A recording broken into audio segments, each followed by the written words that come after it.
So we made it back towards the tunnel, but instead of going back through like the train would have, we sort of got a little bit off track.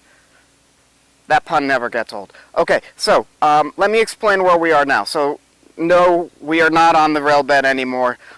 We are on the coal road. So when William Gillette lived here, he had two roads to access the property. Now there's the old entrance road, which goes from just in front of the castle, goes down the hill, turns a corner, goes all the way down towards the river, and it lets off on Ferry Road. And then there's the coal road, which is what we're on right now. So this would have been used to haul heavier materials up towards the castle. So things like the stone, coal, things of that nature.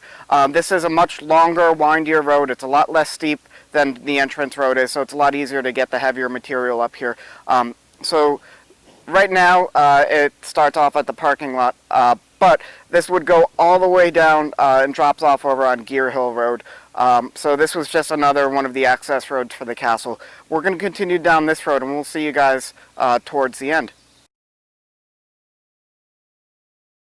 So we've almost made it back to the parking lot, but before we do, I wanted to stop over here with another lovely view of the frog pond. And we'll talk about one of the subjects that a lot of people are genuinely interested in. People are always curious to know who rode the train here. So William Gillette, of course, was an international celebrity, so he had very famous friends. So there were people in the theater.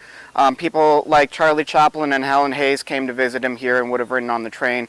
But not just people in the theater, he was fairly well connected. So President Calvin Coolidge came to visit the castle, and Gillette took him and his wife on a ride on the train, and they were thoroughly impressed and definitely enjoyed it. Back in 1935, Albert Einstein had a summer home in Old Lyme, about 20 minutes away from here, and he came to visit Gillette, and we know he rode the train. We sort of have a running gag here that before Einstein came to visit, he had a normal hairstyle, and then he took a ride through the tunnel. It sort of puffed up a little bit. Now, yeah, William Gillette was famous, so he had a lot of famous friends, but he was also a very good person to anyone that he knew. So he had a lot of close friends and family members that would have come to visit him here and would have definitely gone on rides on the train. Even the neighbors. There's actually a lady in town who was around when Gillette was, and she has vivid memories of being a toddler and sitting on his lap as he drove the train around. So he would have had other people that he knew in the community riding on it as well. So that's what I have to share about that. But from here, we're going to head back towards the visitor center, and we'll wrap it up there. We'll finish up the story and give you the last pieces to the puzzle. So we've made it into the Parks Visitor Center. Now, one of the things that people are always curious about is what happened to the trains after William Gillette died. Now, he died in 1937. The property was left to a brother-in-law and a cousin, and then they sold the castle and the grounds to the state of Connecticut late in 1943. Now, a few months before that happened, they actually sold the railroad. It went up to Lake Compounce, which is an amusement park about 30 or 40 miles northwest of here in the town of Bristol. It's one of the oldest amusement parks in the country. So Lake Compounce actually used Gillette's trains as a ride around their lake from about 1943 to the early 1990s. Now, towards the end of its time there, it was starting to show its age, so they were going to get rid of it and upgrade the ride. So when Lake Compounce upgraded the ride, what they ended up doing is they gave us both the steam and the electric engine back, as well as the passenger cars. So in the exhibit room in this visitor center, we have a couple of William Gillette's passenger cars on display, and then as you can see right here, we have his electric engine.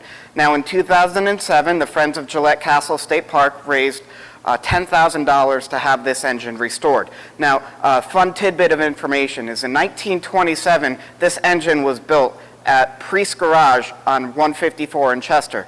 Now, you fast forward to 2007, and this was actually restored at Ted Time Motorsports, also on Route 154 in Chester. So this engine was actually restored in the same building that it was actually built in 80 years prior, which I think is pretty cool.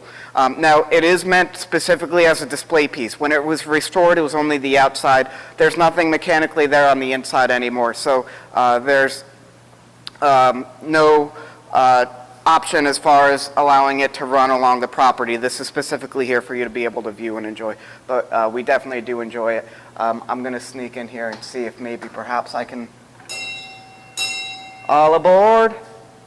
Actually, no, this is the end of the train trail walk. So this is actually where you guys are going to be parting ways with us. But we do hope that you enjoyed the video, and we hope that you continue to follow our page, both on Facebook and YouTube, and continue to watch all of our awesome videos. And I definitely hope that you are able to come in here to the park and be able to try out the train trail walk and see for yourself all the awesome features that we showed you.